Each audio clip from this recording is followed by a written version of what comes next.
conocer y tratar a esos pacientes. ¿De acuerdo? Entonces, empezamos.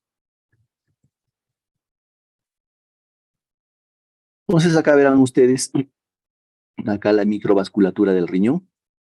Tenemos los vasos, ¿no? Los vasos arteriales, capilares que se ven tanto en la corteza, como ven ustedes acá. A ver un ratito, voy a utilizar el marcador. Ya. Ustedes ven acá, todito esto de acá es la corteza, y ven ustedes acá la médula, ¿de acuerdo? Entonces, ven ustedes que donde hay mayor cantidad de flujo vascular es a nivel de la corteza. Esto poco a poco lo vamos a ir viendo por qué es que es importante. Luego tenemos la médula con menor cantidad de circulación, por lo tanto menor cantidad de oxígeno. Y aquí observamos todo lo que es el aparato yuxtaglomerular y el corpúsculo renal. Observamos acá la mácula densa, en esta parte de acá. Encontramos todo lo que es el ovillo glomerular, todo lo que es el glomérulo, ¿ya? Y todo esto de acá que es la cápsula de Bowman, ¿ya? La cápsula de Bowman. Y el inicio del túbulo contorneado proximal. Encontramos la arteriola aferente, la arteriola eferente. De la arteriola eferente van a salir los capilares peritubulares que se van a encargar de irrigar básicamente todito los túbulos proximal, asa de Henle, distal y colector. Entonces, aquí observamos también igual una microfotografía electrónica en la cual vemos la arteriola aferente, la eferente, mácula densa, que es todo esto de acá. Observamos también el ovillo glomerular, donde hay células endoteliales, los podocitos, ¿no? La matriz mesangial, que es la que une todo este ovillo glomerular. Observamos el espacio de Bowman, observamos las células parietales, ¿no? Que ven que tienen una sola capa. Es importante reconocer esto porque en algunas patologías va a haber proliferación, es decir, va a haber crecimiento de estas capas y van a ser 2 o 3 y se van a convertir en semilunas, ¿no? Esas son las glomérulas.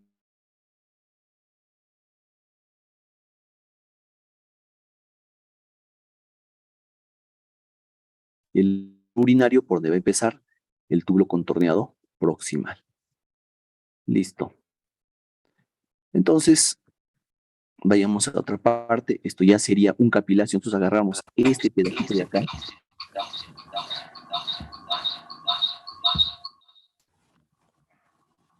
vemos que está acá, ¿no? El núcleo de la célula endotelial, la membrana basal glomerular, el capilar fenestrado y los podocitos. Y entre estos, el diafragma de filtración glomerular.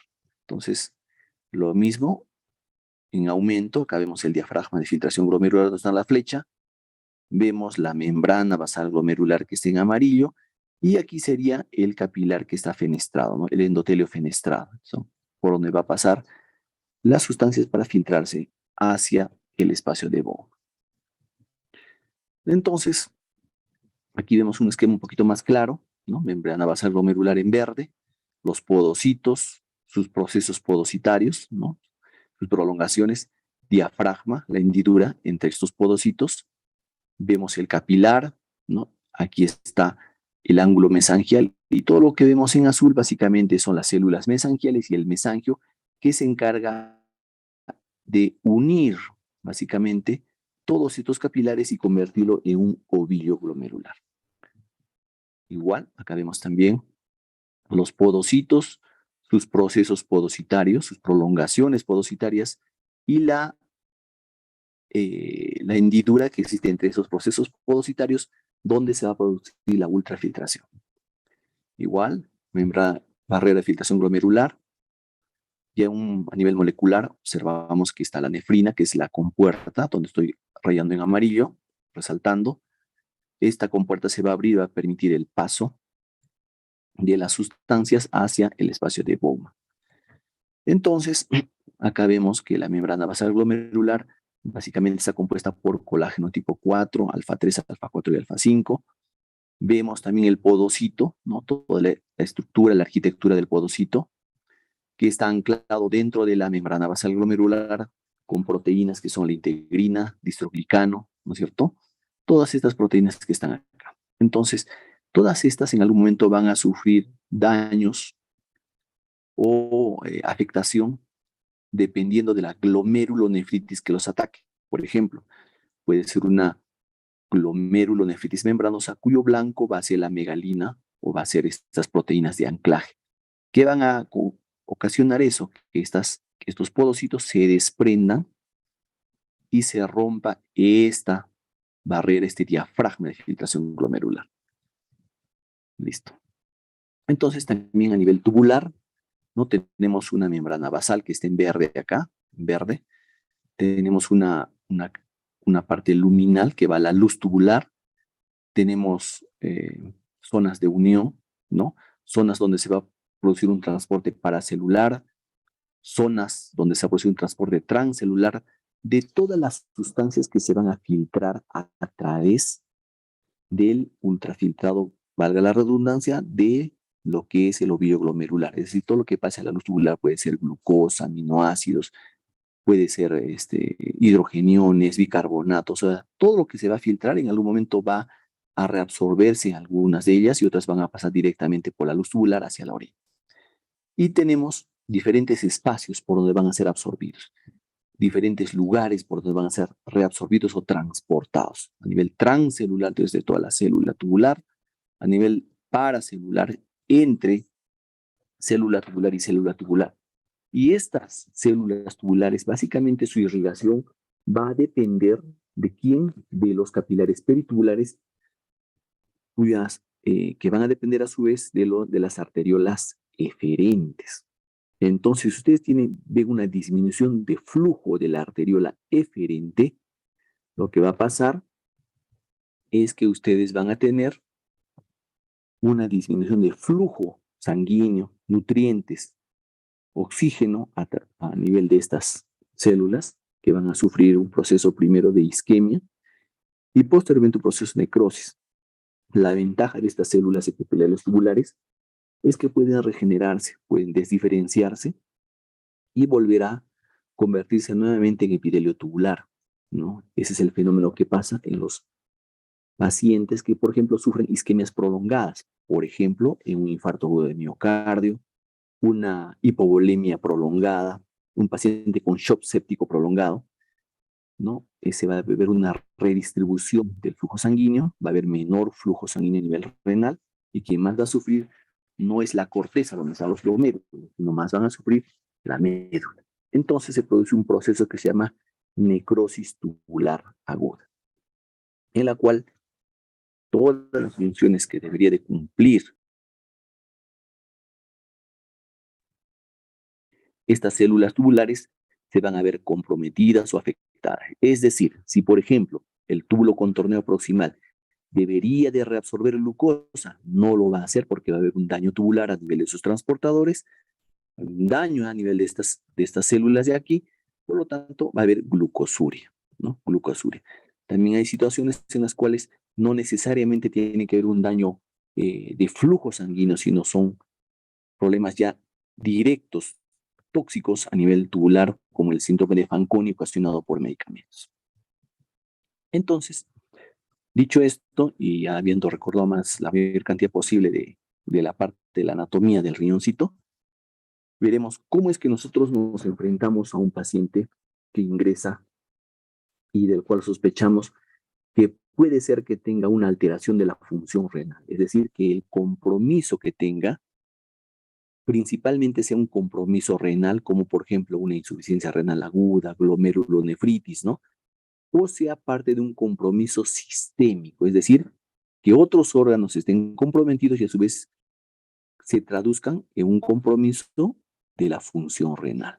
Entonces, básicamente nosotros valoramos la función renal en relación a esta cantidad ¿qué le puedo decir?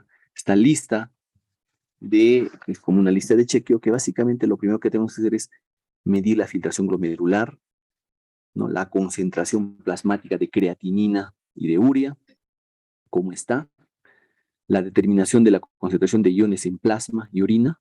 O sea, cuando hablamos de iones estamos hablando de todos los electrolitos, ¿no es cierto? Todo lo que es. También vemos la osmolaridad plasmática y urinaria, cómo es que ese riñón está concentrando. Recuerden que a nivel tubular va a haber una concentración de la orina, ¿no? Va a haber un aumento de su densidad. Cuando hay menor ingesta de líquidos, obviamente el riñón, ¿no? A través de la hormona antidiurética va a tratar de ahorrar agua, retener agua. Entonces, obviamente la orina que tú vas a tener va a ser una orina más concentrada, es decir, va a tener mayor osmolaridad y mayor densidad. Entonces, lo que nosotros hacemos es una prueba de concentración y dilución de orina. Valoramos el equilibrio ácido-base plasmático, valoramos la capacidad del túbulo de acidificar esa orina, cómo están las proteínas totales, si hay proteinuria y cómo está el proteinograma plasmático. También es importante dentro de la función renal ver cómo está el hemograma, básicamente para ver la hemoglobina y ver la capacidad de la eritropoyetina de mantener una hemoglobina dentro de los niveles adecuados. Vemos también cómo está el calcio. Recuerden que el calcio es parte de una de las funciones, ¿no?, de hidroxilación de la vitamina D.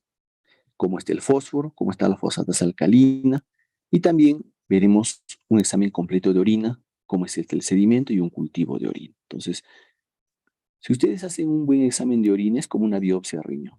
¿Por qué?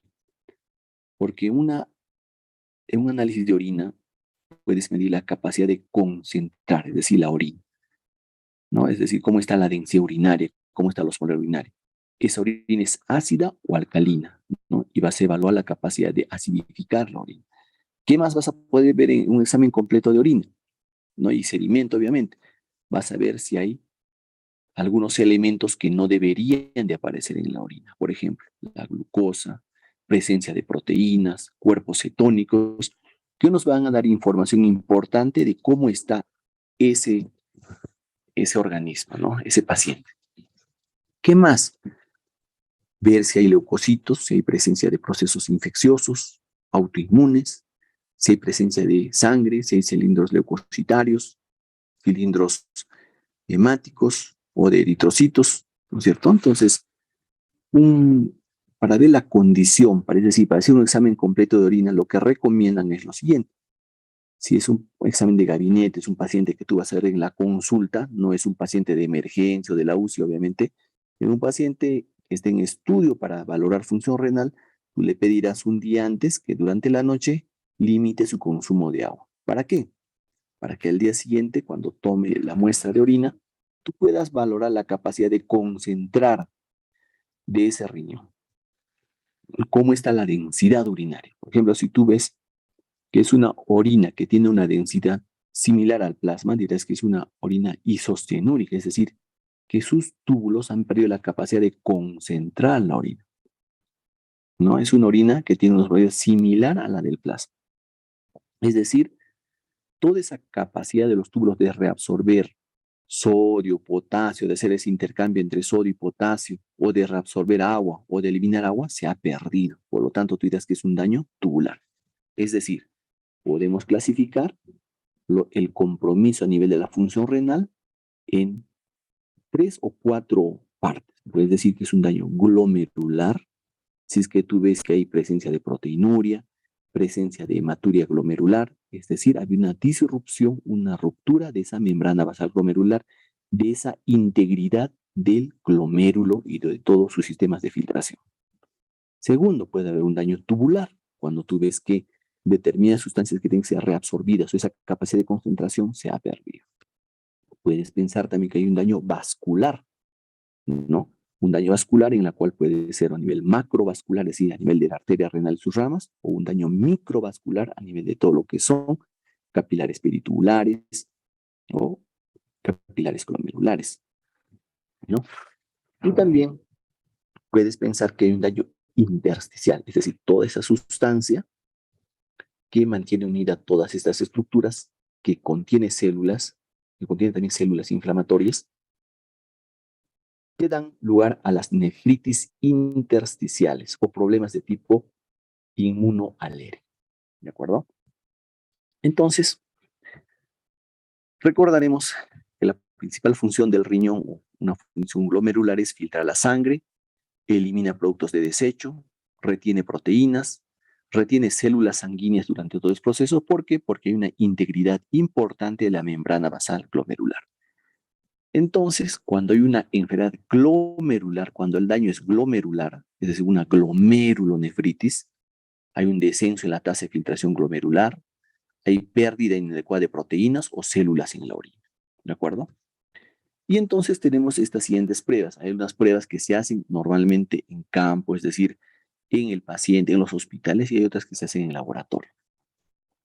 Entonces, dentro de las que se hacen en el laboratorio y no se hacen comúnmente en los hospitales, pero es importante que la sepan, es el aclaramiento de inulina. Pero la prueba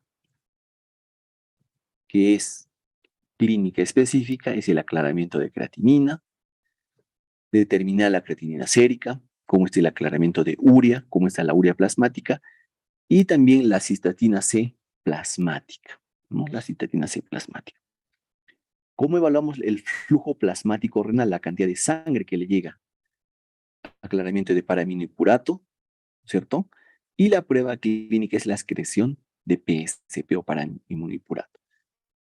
También podemos ver el transporte tubular distal, ¿no? O sea, ¿cómo es que se produce ese transporte tubular?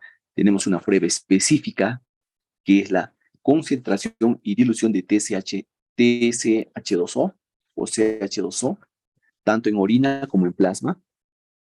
Y también una prueba clínica que es importante, es un examen completo de orina simple, ¿no? Vemos la densidad, cómo está la osmolaridad, no ponemos, comparamos la osmolaridad plasmática y la osmolaridad urinaria. Otra prueba para evaluar el equilibrio ácido-base, ¿no? La carga máxima de bicarbonato, pero podemos ver también cómo está el pH de una orina, si es una orina ácida o una orina alcalina, tras una sobrecarga ácida, ¿no? También podemos evaluar la excreción de amonio, la excreción de acidez titulable. Entonces, esto básicamente, la prueba específica es detectar la excreción de amonio tras cloruro amónico. Entonces, recordemos que es la creatinina, ¿no? Que es una prueba clínica que usualmente utilizamos todos los días en los centros o en las IPRES, ¿no es cierto? En los centros médicos, hospitales. Pues básicamente la creatinina resulta de la conversión de creatinina muscular en el hígado y se excreta en la orina. ¿Ya? Eso es lo que normalmente es la creatinina. Entonces, la excreción renal de creatinina es igual a la producción diaria, ¿no? El nivel de creatina sérica permanece constante, pero hay situaciones en las cuales tú podrías tener una función renal alterada, pero tu creatinina plasmática supuestamente está dentro de los rangos normales. Por ejemplo, ¿en quiénes?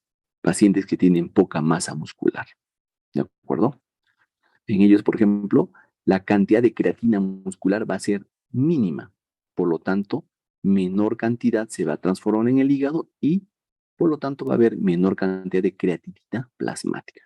Y si tú solo te dejas llevar por el valor de la creatinina, asumirás y dirás que la función renal está normal.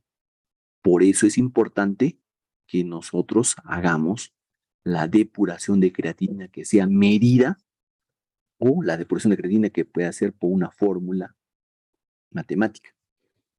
Entonces acá nosotros tenemos esta fórmula que estoy subrayando, básicamente es para hacer una depuración medida. Es decir, necesitamos una muestra de sangre, necesitamos recoger orina de 24 horas, ¿no? Aplicamos nuestra fórmula, creatinina en orina, que se hace en miligramos por mililitro, por el volumen por minuto, entre la creatina plasmática y miligramos por mililitro. Entonces de ahí nos sale el clearance de creatinina. Pero no todo es perfecto. Y esto a veces es impracticable en la práctica clínica. ¿En qué sentido? No siempre vas a poder recoger toda la orina. Segundo, va a haber problemas y demoras mucho tiempo. Tienes que esperar 24 horas para poder estar seguro de cómo es el clearance de creatinina. Entonces, se han diseñado diferentes tipos de fórmulas que nos permiten calcular la tasa de filtración glomerular. También hay otro tipo de métodos que generalmente utilizamos en los niños o en pacientes en los cuales es preciso determinar esa filtración glomerular. Por ejemplo, en un paciente que va a ser trasplantado o en un niño que constantemente tiene infecciones urinarias, queremos ver más o menos qué cantidad de reserva renal tiene, qué cantidad de filtración glomerular aún les queda. Entonces, básicamente, se utilizan isótopos radioactivos que se inyectan en la vena del paciente, que no son tóxicos para el paciente, pero que nos permiten calcular,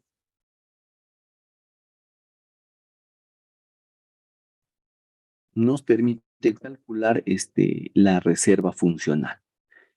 Entonces, como ustedes verán acá, les ponen esos radioisótopos, se van concentrando en el riñón y tú más o menos vas viendo en el tiempo, a los 2 minutos, por ejemplo, acá, qué cantidad se difunden por todo el parénquima renal, por toda la circulación, por donde va a pasar estos radioisótopos, y se utiliza una gamma cámara, es decir, un equipo que te permite detectar radiación, ¿no? A nivel de los riñoncitos. Entonces vas observando cómo es que tú dices, ¿no? Por ejemplo, en el riñón derecho, comparado con el riñón derecho con el izquierdo, qué porcentaje, ¿no? Así como definimos la depuración de creatinina, te van sacando el porcentaje de funcionamiento de cada uno de estos riñones. Por ejemplo, acá ustedes ven esta parte inferior, está amputado. No hay una perfusión adecuada de ese radioisótopo. También se utilizan otro tipo de sustancias, como creatina EDTA, ¿no?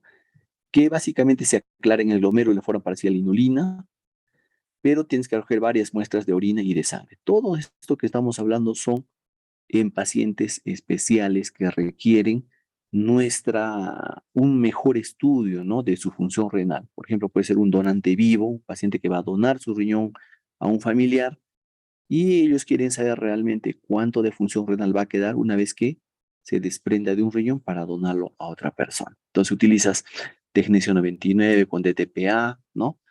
Que básicamente, por ejemplo, usa gamma cámara y nos permite obtener el porcentaje de función renal individual. Entonces, estos métodos son métodos de laboratorio en pacientes especiales, pero no se aplican en los pacientes que están de repente en la UCI o de repente están en una sala de hospitalización, en lo cual tú requieres los resultados más rápido, ¿no? Quieres tomar decisiones en base a esa tasa de filtración glomerular, ¿no? En primer lugar, la tasa de filtración glomerular te va más o menos calcular el porcentaje, así siendo un poco toscos y groseros, de función de cada uno de los riñones o de la función renal en general. Cuánto es que está limpiando, qué cantidad se está deshaciendo, está de los desechos del cuerpo. Pero también es importante calcular la tasa de filtración glomerular para tú poder medicar a tu paciente. ¿Por qué? Porque los pacientes reciben drogas que si se acumulan en el cuerpo van a producir reacciones adversas que podrían poner en peligro la vida. Por ejemplo, la vancomicina. La vancomicina es un antibiótico ampliamente usado para infecciones por gram positivos, generalmente estafilococo meticilino resistente, en las UCIs, ¿no? En las salas de hospitalización. Entonces, la acumulación de la vancomicina podrían desencadenar efectos nefrotóxicos al margen de reacciones alérgicas de tipo inespecífico, ¿no? Que están relacionadas a la acumulación o a la administración de este medicamento. También el uso de anticonvulsivantes en un paciente que ya tiene un deterioro de su tasa de filtración glomerular va a permitir que esta droga se acumule en la sangre y quizás cede en demasía a tu paciente. O un paciente que tiene diabetes mellitus de tipo 2, en el cual tú lo estás medicando con metformina y glibenclamida, y sabes que la glibenclamida, su depuración es a nivel renal, y tú continúas o mantienes la misma dosis habitual, pese a que tu función renal se ha ido deteriorando, es decir, tu tasa de filtración glomerular ya no esté en 80 mililitros por minuto por 1,76 metros cuadrados, quizá ya bajó a 20, a 15, y tú continúas dándole glibenclamida a la misma dosis, porque no has evaluado su función renal. ¿Qué es lo que va a pasar con este paciente? Lo que va a llegar es a una hipoglicemia. ¿Por qué? Por acumulación de la glibenclamida, que usualmente debería de eliminarse por el riñón, pero como este riñón está enfermo, ya no tiene esa capacidad de poder eliminar esos metabolitos resultantes de la glibenclamida. Por lo tanto, el tiempo de vida media de la glibenclamida va a durar más horas, más días y te va a llevar a hipoglicemia. Si no has sido muy avisado, ¿no? Muy acucioso y has permitido que se vaya acumulando esta droga en sangre. Entonces, todos estos que están viendo ustedes acá, básicamente los usamos en niños y en pacientes que van a ser trasplantados, ¿no? ¿No? Nos permiten determinar el número de cuentas, no te dan una imagen, sino te dan el número de cuentas que a la larga infieren el porcentaje de funcionamiento de esos riñones. Entonces, hablemos de la urea, de otro metabolito que nosotros utilizamos para inferir cuál es la función renal de un paciente. La urea está en 200, la urea está en 50, en 40, en 20, ¿no? Pero recuerden que la urea es una molécula de 60 daltons, es el producto final del catabolismo de las proteínas a nivel hepático, ¿no?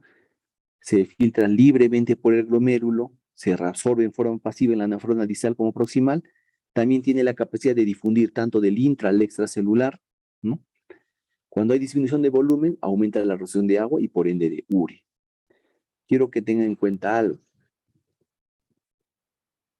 Recuerden que la urea es producto final del catabolismo a nivel del hígado, pero hay situaciones en las cuales esta urea va a perder su valor para poder ser utilizada como un marcador. Por ejemplo, si un paciente tiene cirrosis, la capacidad de catalizar las proteínas va a ser menor. Por lo tanto, esta urea ya va a perder esa capacidad de darnos información de función renal. ¿De acuerdo? Entonces, la producción de la urea es variable.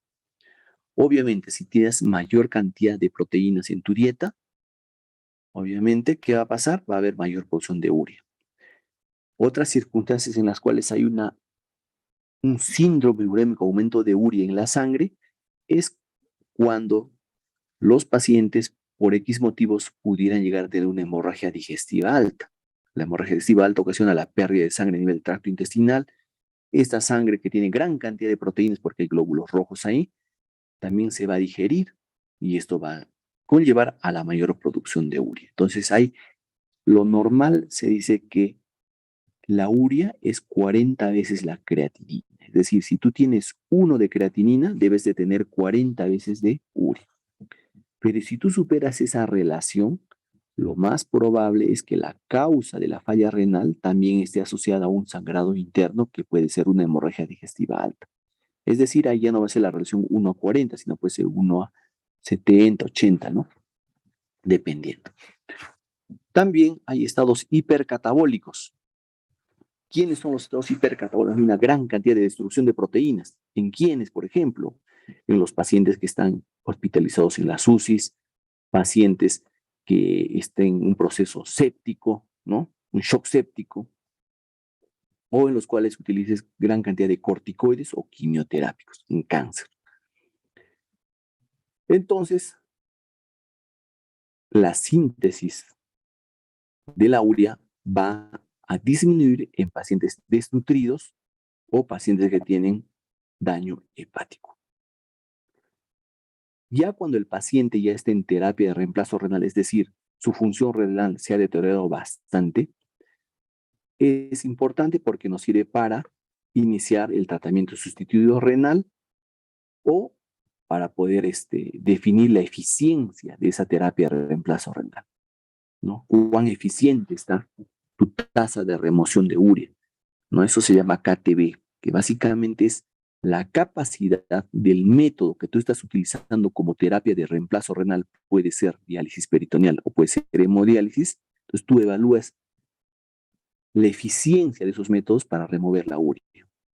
¿no? Si tú ves que en sangre hay gran cantidad de URI, significa que la tasa de remoción de urea no es buena porque uno, puede ser malo el filtro, puede ser malo el tiempo que está dializando, muy poco tiempo lo estás dializando, ¿no? Entonces, es importante también porque aparte de ser un indicador de función renal, cuando ya se ha deteriorado enormemente la función renal, te permite saber la eficiencia del tratamiento de reemplazo renal. Entonces, la creatinina, como les decía, es un aminoácido con una masa molecular de 113 daltons, se filtra libremente por el glomérulo, se secreta también en las células del tubo proximal, secretan creatinina, varía de persona a persona y la variación de la creatinina por secreción tubular te puede llevar a una variación de 20 mililitros por minuto. Entonces te puede llegar a engañar. Más aún si utilizas medicamentos que a la larga bloqueen esa excreción, esa secreción tubular de creatinina. Entonces, ¿quiénes bloquean esa secreción? Tenemos el trimetoprim, el cotrimoxazol, no sé si han escuchado. Es un fármaco que utiliza sulfamethoxazol más trimetoprim, que se utiliza en infecciones respiratorias altas, infecciones de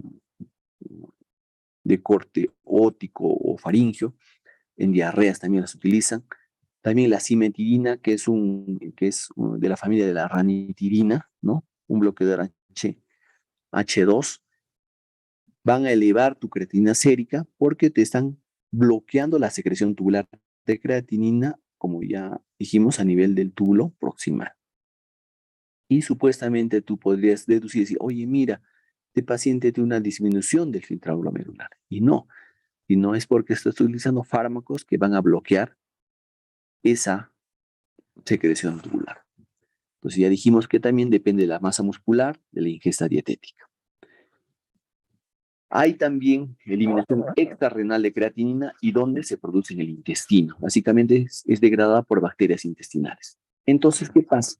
Tú si utilizas antibióticos de muy amplio espectro, por ejemplo, imipenem, metronidazol, vas a eliminar tu flora intestinal, por lo tanto va a haber un incremento de creatinina. Entonces, para que tú veas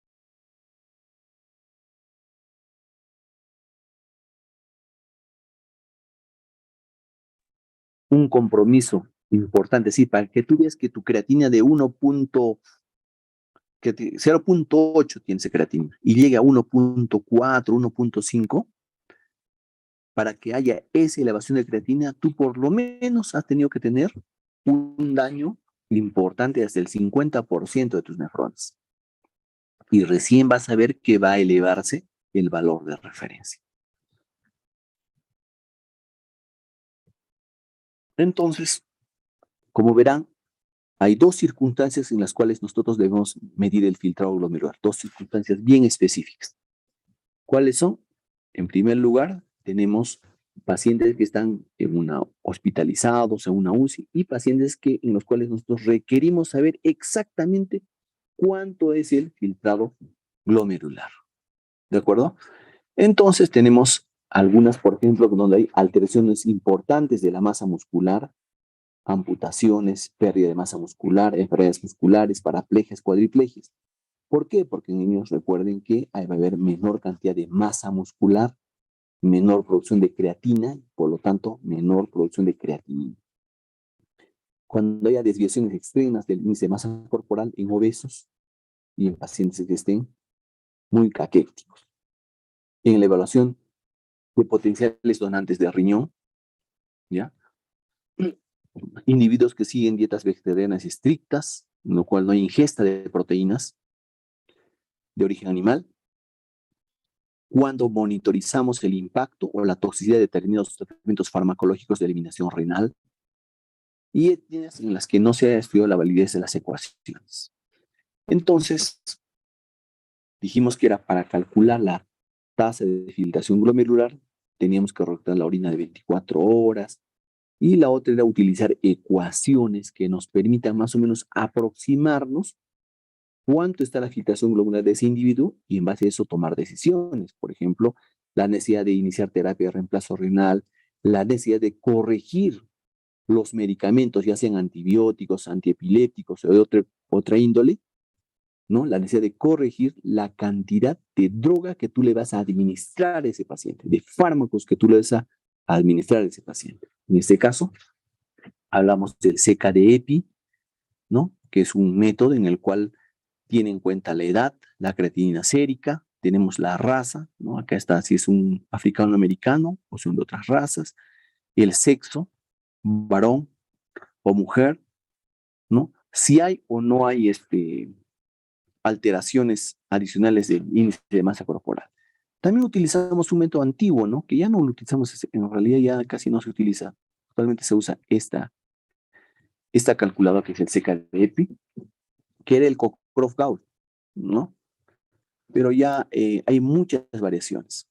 También tenemos el MDR2, MDRD abreviado, ¿no? Hablamos del Cockcroft-Gault, el MDR7, ¿no? Bueno, en general, esas son nuestras herramientas para medir la filtración glomerular. ¿Hasta aquí alguna pregunta?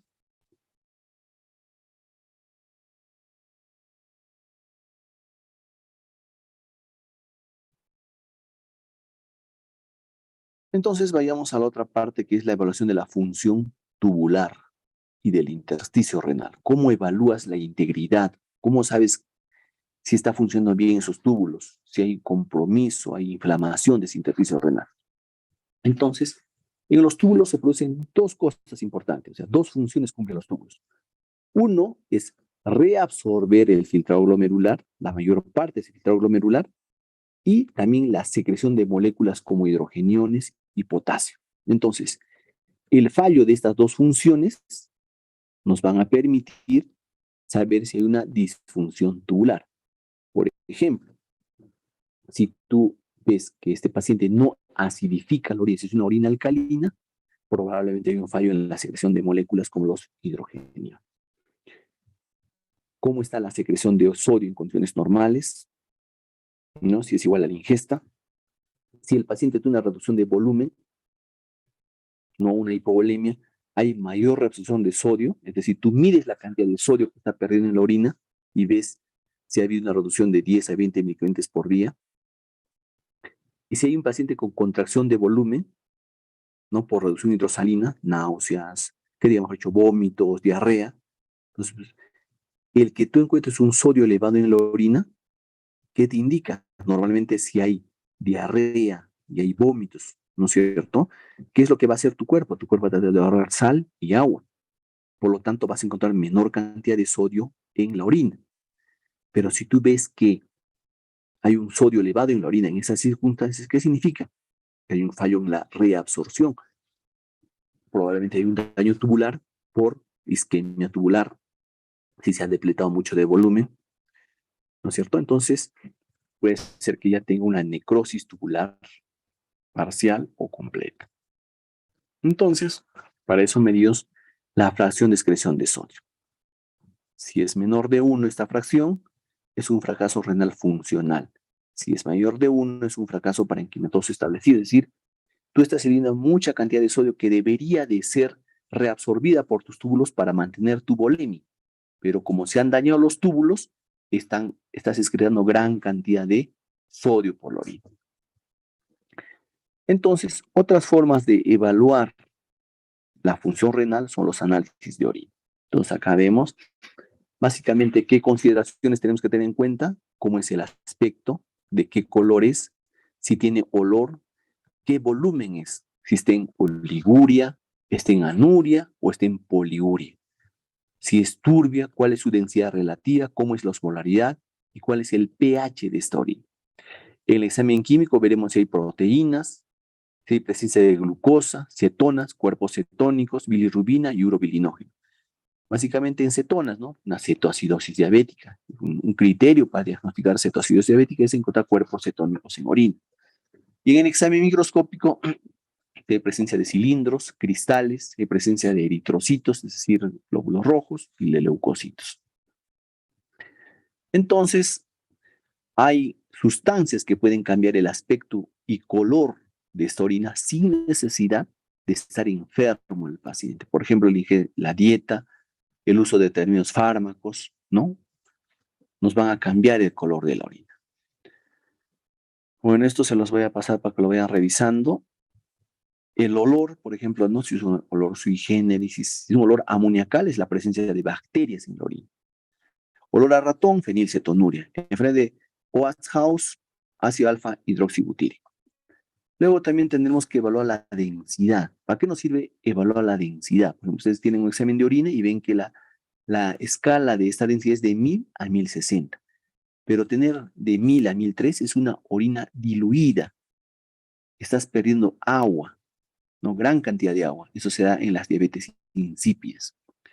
Una densidad de 1010, que es una orina isostenúrica, que es similar al plasma, y significa que hay un daño tubular, es decir, ha perdido la capacidad de reabsorber agua a través de las acuaporinas, por lo tanto, es una orina que esos túbulos han perdido esa capacidad de concentrar. Pero si supera el 1030, hay que sospechar que aparte de las sustancias que debe estar eliminando normalmente, de repente está eliminando azúcar o glucosa, o un proceso, un compuesto osmótico exógeno, como cuál. Por ejemplo, la presencia del manitol. El manitol es un azúcar, ¿no? Derivado de la manosa, que lo utilizamos normalmente para el uso del tratamiento de la hipertensión endocraniana. Como es un azúcar que no se metaboliza en el cuerpo, tiene la capacidad de aumentar la osmolaridad en la sangre, por lo tanto tiene la capacidad de deshidratar las neuronas y deshidratar las neuronas, disminuir el tamaño ante un proceso de trauma, ¿no? Que puede ser un traumatismo por un golpe, una caída, ¿no? Entonces ahí obviamente vas a eliminar manitol por la orina. Entonces eso va a aumentar tu osmolaridad. Pero también tu osmolaridad podría aumentar en las situaciones en las cuales tú no tomas agua, ¿no? No has tomado agua o tú estás en un estado en el cual no puedes utilizar tus manos para ingerir agua y estás en coma, qué sé yo, y no te están dando un soporte adecuado.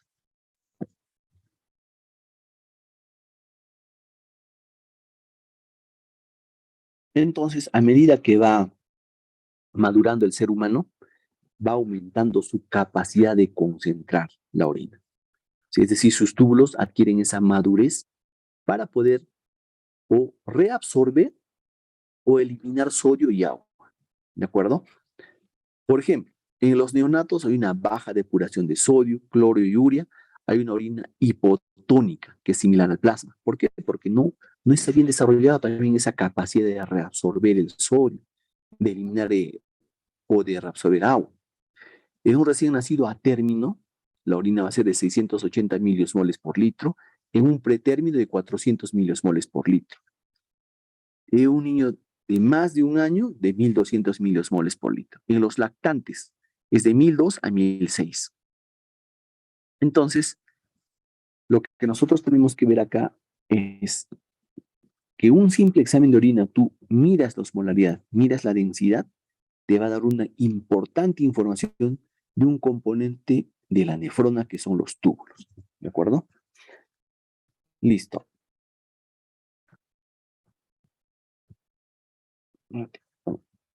Entonces, el pH.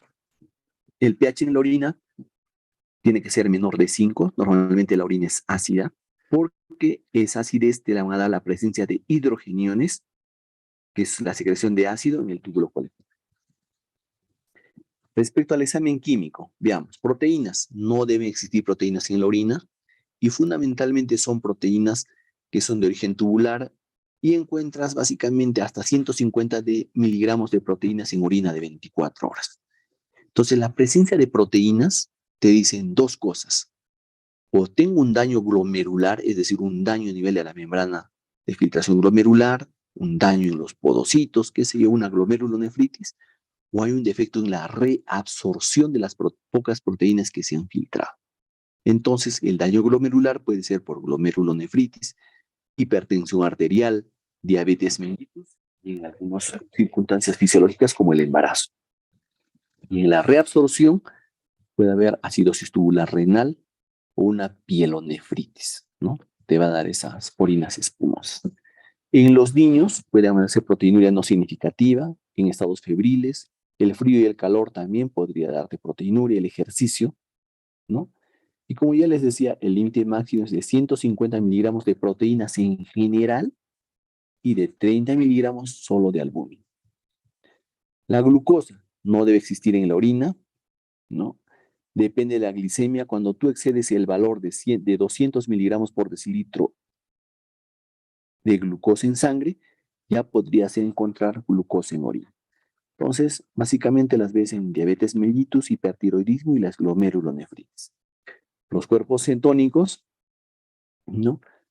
Normalmente se excretan en cantidades bien bajas en una persona que no esté enferma, pero se podrían excretar en mayor cantidad en situaciones de ayuno, ejercicio prolongado, vómitos, pero si tú encuentras gran cantidad de cuerpos cetónicos, generalmente va a ser en diabetes mellitus y una de las complicaciones que es la cetoacidosis diabética. La bilirrubina le da esa coloración a la orina a través de la urobilina y el urobilinógeno, y su excreción se denomina bilirrubinuria, pero si es muy oscura ya la orina, entonces tú dirás que cuando hay niveles elevados de bilirrubina conjugada hasta 0.3 miligramos por decilitro, vas a poder encontrar una orina muy cargada. Hemoglobina. ¿En qué circunstancias podría haber presencia de hemoglobina? Cuando hay mucha oferta de hemoglobina hacia el riñón, es decir, puede haber situaciones de hemólisis, destrucción de glóbulos rojos, liberación de gran cantidad de hemoglobina. Por ejemplo, ¿en quiénes? Pacientes que tienen hemólisis intravascular, ¿no?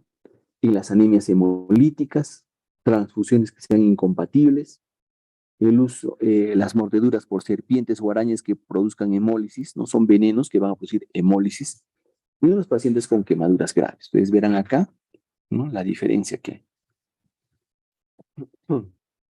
El examen microscópico que vamos a buscar, la presencia de cilindros, cristales, eritrocitos y leucocitos. Entonces puede haber células epiteliales que pueden ser tubulares, ¿no? Un desprendimiento de las células tubulares, ven ustedes acá, ¿no? Células por un daño tubular isquémico o toxicidad con salicilatos, ¿no? El uso de aspirina puede dañar los túbulos o cualquier otro fármaco que produzca daño tubular. Y puedes encontrar también células epiteliales escamosas que provienen de la uretra o la vagina y contaminación de la muestra. Pero estos son daños tubular, no se precisa de células epiteliales tubulares. La presencia de hematíes, el valor normal es de 1 a 3 hematíes por campo, de 400 aumentos. Entonces hay dos tipos de hematíes que tú puedes encontrar en la orina. Hematíes que vienen del filtrado glomerular, es decir, que pasan por el diafragma de filtración glomerular, atraviesan el túbulo contorno proximal, asa de Henle, distal, colector. Entonces, cuando pasan por todo ese trayecto, los hematíes se deforman. ¿Y por qué se deforman? Es decir, ¿por qué pierden su forma? Esos les llamamos hematíes crenados, ¿no? O crenocitos, o hematíes dismórficos. Porque al haber atravesado todo ese camino, se van a enfrentar a diferentes osmolaridades, las cuales van a deformar su membrana celular. En cambio, si tú encuentras hematíes normales, no deformados en gran cantidad en el examen de orina, significa que no es una hematuria glomerular y probablemente el sangrado sea a través de la vía urinaria, es decir, desde la pelvis renal, uréteres, vejiga y uretra. Entonces, ahí, en alguno de esos lugares, está viendo sangrado. La presencia de leucocitos es de 1 a 3 leucocitos por campo de 400 aumentos, va a aumentar su cantidad en situaciones de infección de tracto urinario, glomerulonefritis y las nefritis intersticiales. Recuerden siempre, alumnos, que la presencia de leucocituria no es sinónimo de infección de tracto urinario. Si ustedes ven leucocituria en un paciente, tiene que sospechar, tiene que pensar que no haya otro proceso que puede ser una glomérula, que es un proceso autoinmune, ¿de acuerdo? Y la presencia de cilindros, ¿no?, básicamente se forman en el túbulo distal y en el colector. Generalmente son cilindros hialinos, celulares mixtos y normales, ¿no es cierto?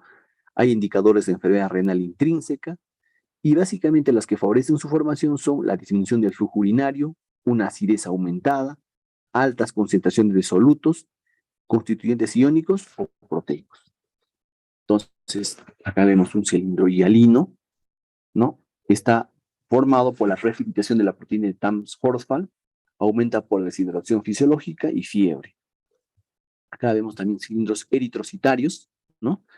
Siempre la presencia de encontrar un cilindro eritrocitario es patológico, o sea, no es normal encontrar cilindros eritrocitarios. Básicamente se dan en nefritis hemorrágicas agudas, en necrosis vasculares.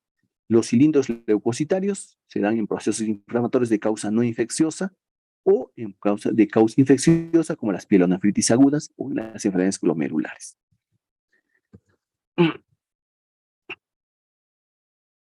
Los granulosos básicamente son por degeneración de cilindros celulares, indican enfermedad renal significativa, las células epiteliales, se dan por éstasis urinaria, hay descamación del epitelio a nivel de toda la vía urinaria, enfermedades renales crónicas también van a encontrar células epiteliales, o la presencia de virus que son nefrotóxicos. Los cilindros serios están asociados con procesos inflamatorios y degenerativos, son de muy mal pronóstico. Los grasos nos informan que hay degeneración grasa del epitelio, por ejemplo, en el síndrome nefrótico, nefrosis lipoide, intoxicaciones de tipo renal. Entonces, pueden ser considerados normal cuando dependen del pH urinario, la temperatura del ambiente. En el pH ácido puede haber uratos sódicos, ácido úrico, oxalato y cistina. Si es un pH alcalino, fosfatos cálcicos y fosfatos triples. Los que siempre van a indicar patologías son los de cistina, leucina, tirosina y colesterol. Entonces, esto ya lo hemos revisado ya. Entonces, vamos a concluir lo siguiente. Vamos a llegar a lo siguiente, ¿no? Entonces, para tú evaluar la función renal, utilizas determinados métodos de laboratorio que van desde métodos de medición de cistina, el uso de radioisótopos, a el uso de dos marcadores fundamentales que son la creatinina y la urea. Pero eso te evalúa la función del riñón, cómo está funcionando ese riñón. Y el examen de orina te permite ver, ¿no? Si hay una disrupción tubular, si hay una disrupción glomerular. Pero también necesitas saber tú la parte estructural del riñón, cómo está la estructura de ese riñón. Tú quieres saber cómo está la estructura, si hay una piedra, si hay un tumor, si hay quistes, es un riñón poliquístico, ¿no? Quieres ver cómo es la estructura y cómo es que ves algo. Te necesitas una imagen para eso. Y las imágenes te las pueden dar a través de una ecografía renal, a través de una radiografía simple de abdomen, para ver si hay cálculos en esos riñones, si hay calcificación de ese riñón, a través de una urografía intravenosa que te permite pintar a través de una sustancia yodada cómo es que se dibuja ese riñón con esa sustancia yodada, a través de una pielografía ascendente y descendente, es decir, introducir una sustancia de contraste a nivel de la vía urinaria, a través de una ecografía Doppler que te permite básicamente ver la vascularización de ese riñón, cómo está la arteria renal, cómo están las arterias arcuatas, ¿no? A través de una tomografía con contraste que te va a permitir ver las fases de filtración, la fase de depuración, ¿no es cierto? O de una resonancia magnética. Entonces, lo que tú quieres ver aquí es una imagen de la estructura. Es un riñón chiquito, es un riñón grande, es un riñón de tamaño normal. ¿Y para qué tú quieres saber eso? Si es un riñón chiquito, dirás que es un paciente que tiene un proceso crónico, ¿no? Que ha hecho que se vaya atrofiando ese riñón. Si es un riñón de tamaño normal, ¿no? Dirás que es un proceso en el cual es un riñón de tamaño normal, pero tú ves que las pruebas de función renal están alteradas, dirás que es una insuficiencia renal aguda. Si es un riñón chiquito y pruebas de función renal alterada con una hemoglobina baja, dirás que es un problema renal crónico. Te permitirá ver también que este paciente, a través de un Doppler, ha tenido o no ha tenido un infarto renal. Una tomografía, también con contraste, te permitirá ver en qué áreas no llega el contraste y te permitirá definir si ese paciente tuvo un infarto renal, ¿no? O sea, no solo el corazón se infarta. En los pacientes que tienen problemas cardiovasculares o problemas de ateromatosis difusa, puede haber la ruptura por hipertensión de una placa ateromatosa a nivel de la arteria renal y esto va a ocasionar un coágulo, la formación de un trombo que va a producir un infarto renal, ¿no? Una resonancia también te puede permitir evaluar eso. Entonces, en la ecografía renal, ustedes van a ver acá, ¿no?, que tiene que medir de aquí hasta acá, de 10 a 11 centímetros de ancho,